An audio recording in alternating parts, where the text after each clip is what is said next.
Hi there, Scorpio. Thank you for joining me for your year 2017 forecast, and welcome to the new year.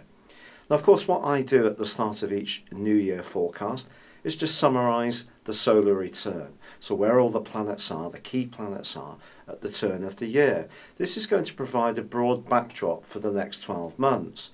Now, the exciting news is that your ruler Mars is forging a fab alliance with the Sun.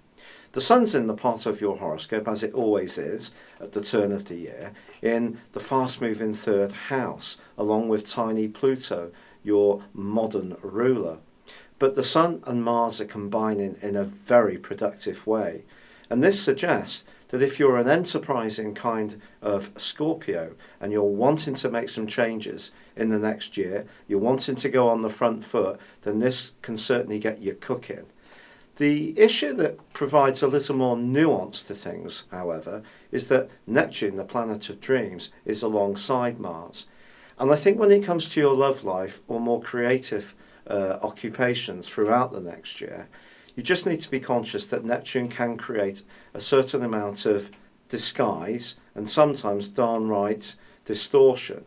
So if you are hoping to meet someone new for the first time this year, just be aware that someone's motives need to be up to the same as yours. So checking out people, getting to know them in a bit more of a slower way might be an advisable thing to do.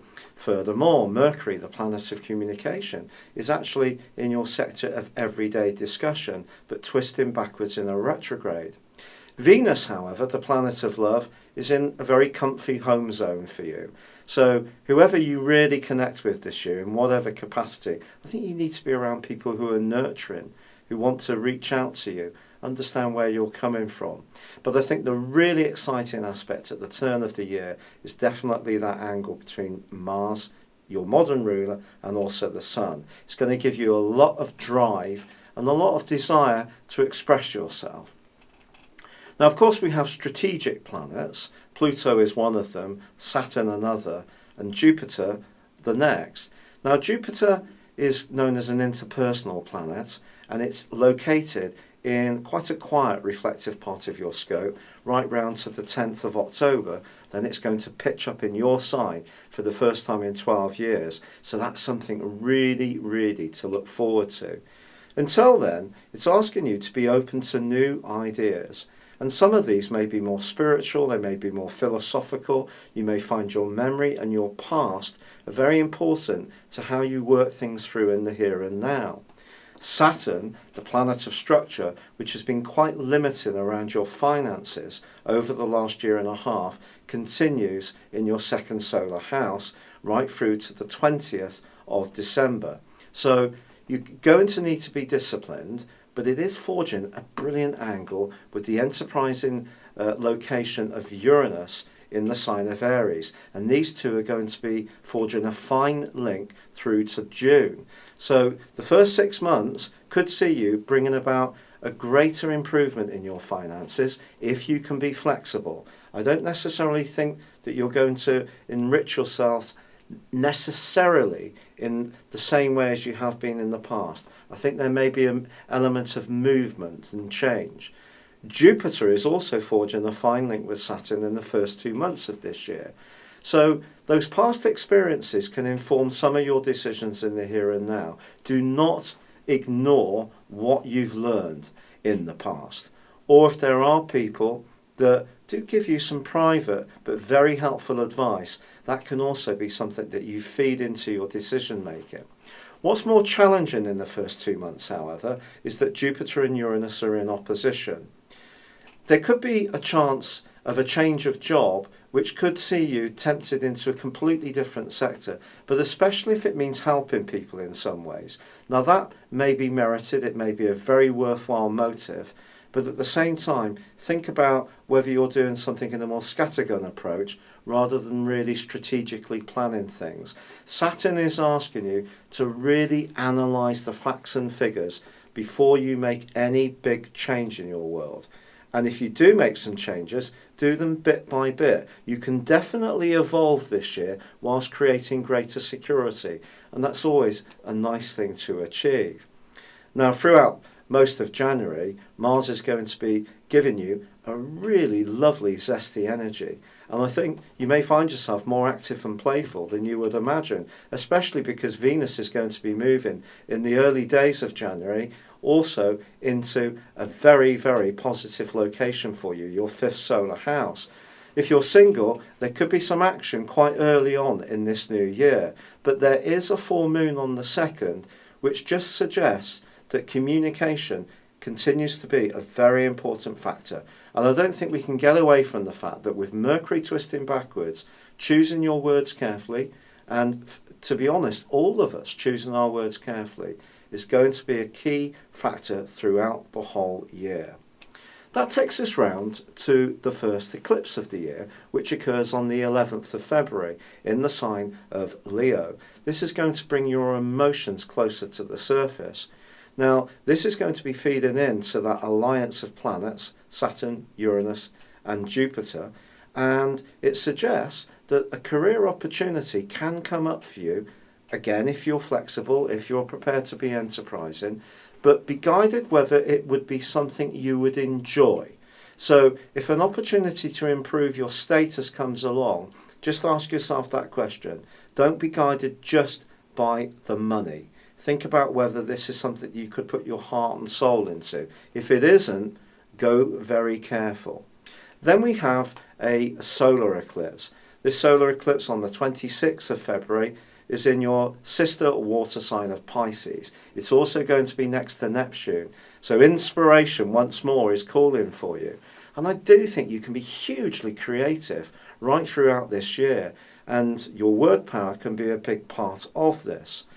But this is a solar eclipse which in some ways meets into the lunar eclipse which occurred last September in the sign of Virgo. And that opposed Neptune but squared up with Mars, your traditional ruler, which was in your sector of resources at that time. So if you want to improve your financial situation, perhaps you can, but don't gamble your resources on something that you haven't properly researched. I think that is hugely important. Saturn bangs on the brakes on the 6th of April. Always a difficult transit for 5.5 months. It happens each year. It affects us all. For you, you may have to just tighten down the hatches a little bit and be that much more disciplined, particularly if you are opening up a new possibility and still learning a role, or if you're doing something to do with self-employment, just getting organised to really get the payback, which would come much later this year. Now, from the middle of July to the middle of August, well, Jupiter and Pluto are clashing. And I think some information can come into the open which you could find a little disconcerting. Perhaps someone will be some kind of spirit guide to you this year, and someone else close to you may resent the influence that they feel that they're having on you, and actually ask what their motive is about. Now, you can be quite cautious, some would say even suspicious, about the motives of people at the best of times, and this is a good time for you to exercise that caution. August and September are also going to see Jupiter and also Saturn starting to collaborate again. Remember, those past experiences can inform your fortune in the here and now. This is another opportunity to go for that. But there is, on the 7th of August, a lunar eclipse in the sign of Aquarius. This is about your emotional world, and it's forging an angle to Jupiter. You may find yourself in some ways wanting to just step back inside yourself somewhat in the second half of this year, or it could be more professional involvements are going to need to be balanced about the need for rest, recuperation and peace and tranquility, because a big opportunity is coming for you on the 21st of August, when the solar eclipse in Leo can really put you in the spotlight. And if you have been contemplating that change, this may be when you really start to gain traction and start driving it forwards.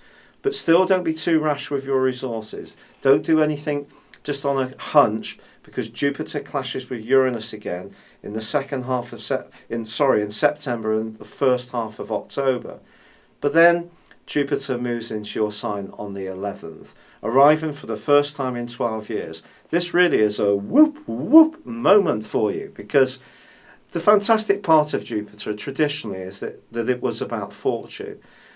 I think modern astrology sees Jupiter as more about expansion, about positivity, about growth, about knowledge, about philosophy. But coming into your sign, any ideas you have been cooking up on the back burner can come right to the centre of your world, and you can really make huge progress in the last quarter of this year with its help.